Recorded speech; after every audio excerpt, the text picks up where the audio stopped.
Zahvaljujem. Kolega Babiću, u svojoj raspravi pokušali ste zapravo i komparirati određena zakonska rješenja nekih drugih europskih i svjetskih zemalja sa našima i vjerojatno i vi kao otac 5 djece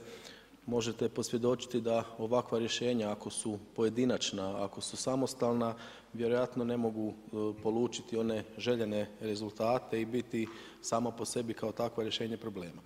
Međutim, kroz čitavi mozaik mjera, tu ću početi od poreznog rasterećenja, općeg poreznog rasterećenja, zatim od poreznih olakšica, prvenstveno za mlade, olakšanog stambenog zbrinjavanja, pa sve do ovih mjera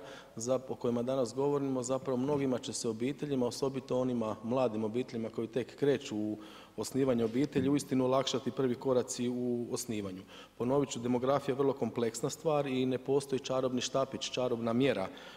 koja će ju potaknuti, ali ovo je jedna od mjera u tom mozaiku i ovo povećanje naknada za 3.000 kuna u mandatu ove Vlade, mislim da je uistinu na dobrom tragu.